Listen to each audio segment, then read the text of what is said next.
Vă salut, dragi prieteni, și bine ne-am regăsit la un nou videoclip.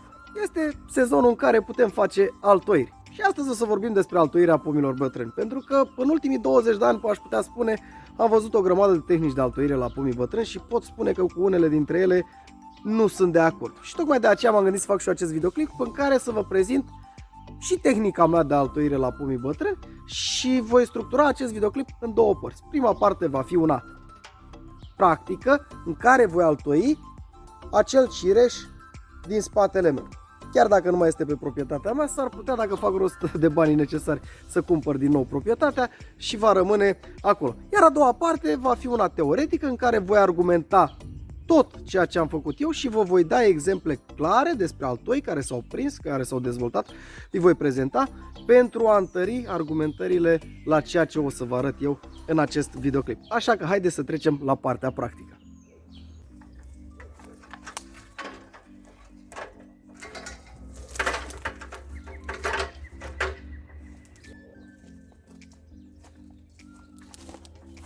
Am adus o scară pentru că o să avem nevoie, iar înainte de a ne apuca de treabă, o să vă prezint altoi. Bineînțeles că sunt niște altoi de cireș, este un cireș de mai, spunem noi, este un cireș care fructifică foarte devreme și are niște fructe deosebite. I-am recoltat de dimineață, pentru că azi de dimineață am fost să altoiesc niște moșmondri și niște cireși la un bun prieten de-al meu și de acolo i-am luat. Întotdeauna, la orice pom ați face o altoire, să folosiți ca altoi doar creșterile anuale, doar acele lacome. Ultima terminație de la ramură înspre vârf și o să vă arăt în videoclipul de azi despre ce este vorba. Și să aveți grijă ca acești lacomi, aceste ramuri, să nu prezinte muguri floriferi. De asemenea, aveți un videoclip pe canalul meu în care vă prezint la diferite specii acești muguri. Deci, cum vedeți de aici, acesta are numai muguri vegetative. Uitați diferența între un mugure florifer, chiar dacă este în bază, noi îl vom elimina, mugurele florifer și mugurele vegetativ. Iar acum să vă prezint ceea ce voi face. În mod normal, majoritatea oamenilor ar tăia acele sarpante, ar tăia trunchiul și l-ar altoi pe niște dimensiuni foarte mari. Acesta este un cireș din Franc, el de exemplu fructifică, face niște cireșe bășicate, îi spunem noi în zona aceasta, este un cireș sălbatic, fructifică destul de bine, dar vreau să bag și un soi de mai în el pentru că mă va ajuta, va fructifica atât acele cireșe tradiționale sălbatice, cât și cireșele pe care le vreau eu. Și voi altoi doar într-o singură sarpantă și voi mai altoi, și haideți să vă arăt pentru că aici este secretul, să luăm telefonul și să schimbăm camera. Voi mai altoi în aceste lacome pe care le vedeți dumneavoastră pe suprafața pomului. Și în partea a doua a videoclipului o să vă explic și de ce fac acest lucru, pentru că aici este secretul la altoirea pomilor bătrâni. Deci aceste lacome și voi mai altoi într-o sarpantă. Și haideți să vedem cum se face și acest lucru. Și voi începe cu partea de sus și anume cu sarpantă.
Am plantat altoi și haideți să vă arăt și dumneavoastră ce am făcut.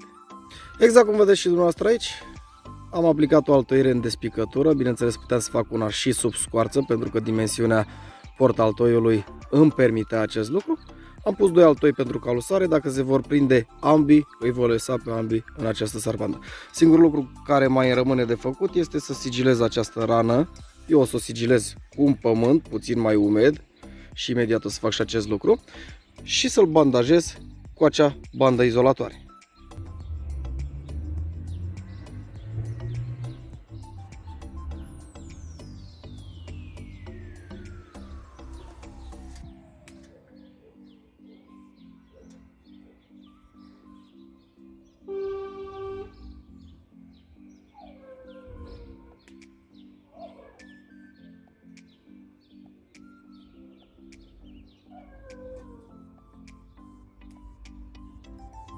Și cam acesta este procesul. În această sarpantă superioară, de fapt de drept șarpantă superioară, mi-a fost atras atenția că nu folosesc șâul la începutul acestui cuvânt, dar eu folosesc șâul pentru că așa m-am învățat și așa o să-l folosesc în continuare. Importantă este informația. Nu o să renunț la acești muguri vegetativi din vârf, pentru că în cazul în care nu poate să-i susțină, se vor usca ei și vor genera creșteri cei inferiori. Iar acum haideți să trecem în acea lacomă. După cum vedeți dumneavoastră, tot în coronament am o lacomă aici.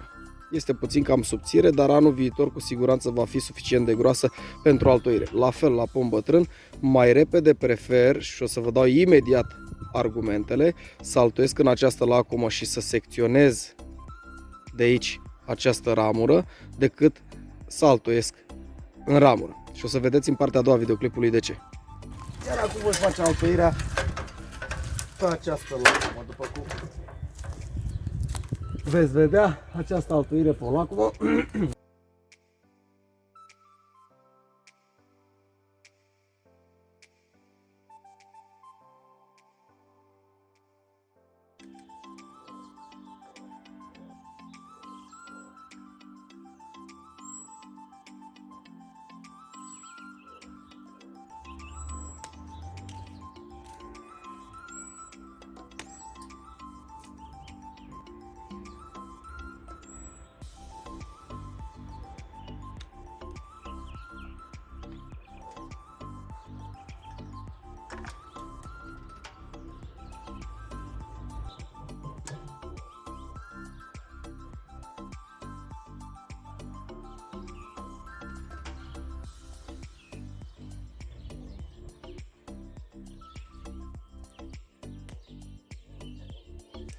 Ați mai văzut acest tip de altoire? Pun pariu că vi se pare ciudat. Și vă dau dreptate, pentru că multora vi s-ar putea părea ciudat să faci o altoire într-o lacomă pe un trunchi principal când toată coroana este sus, se poate umbri sau se poate întâmpla ceva de acest gen. Dar imediat o să vă dau exemplu pentru a vă argumenta și a vă explica despre ce este vorba.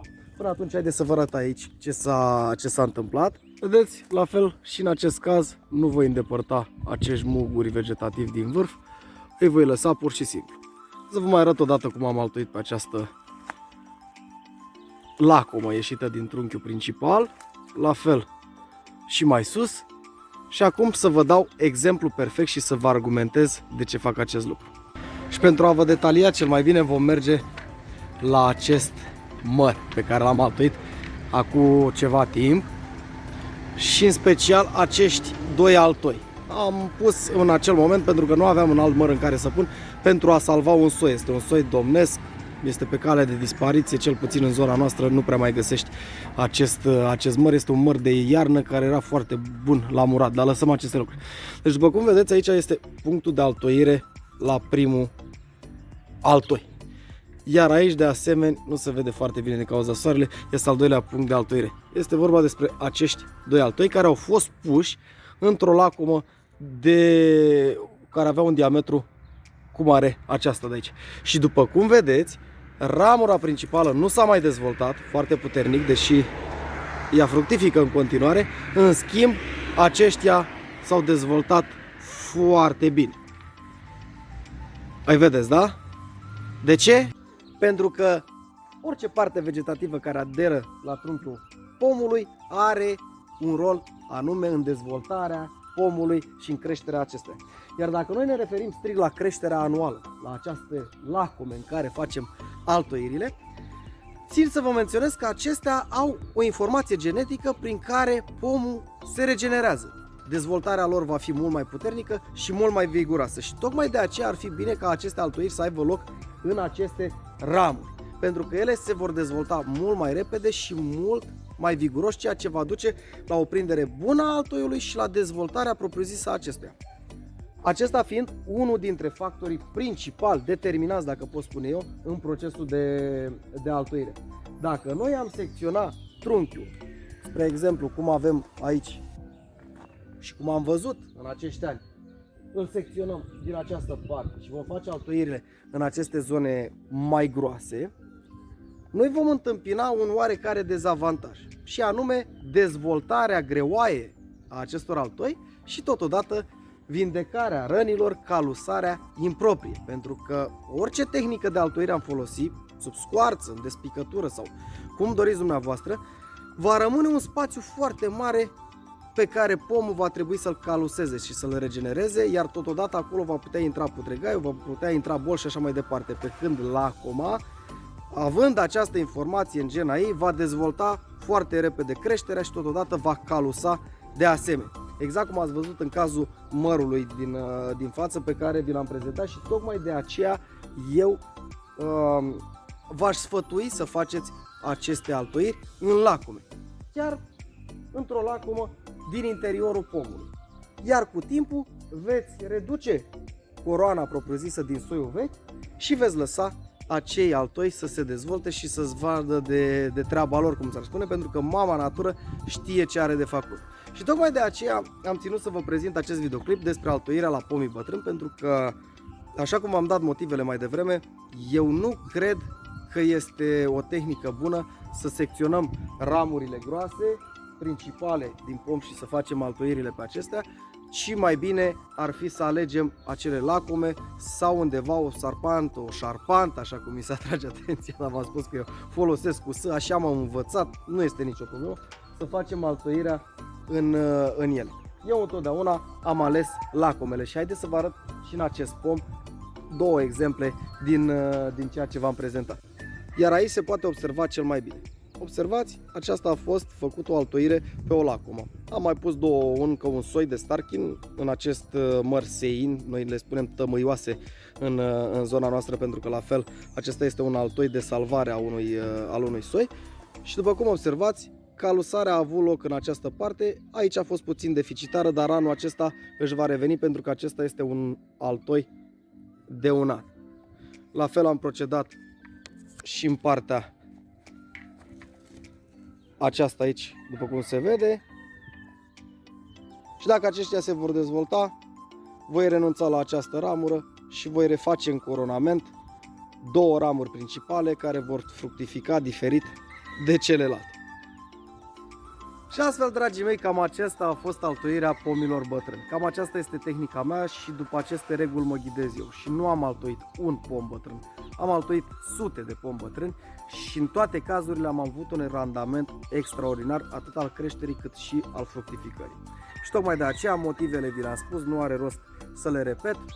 Ceea ce vă pot sfătui este să încercați. Mergeți acasă, altoiți o lacumă dintr-un pom, unde doriți dumneavoastră, și vedeți cum își va dezvolta el creșterea. Vedeți dacă este mai bine să altoiți în ramură bătrână, în ramură groasă, sau este mai bine să altoiți în lacumă.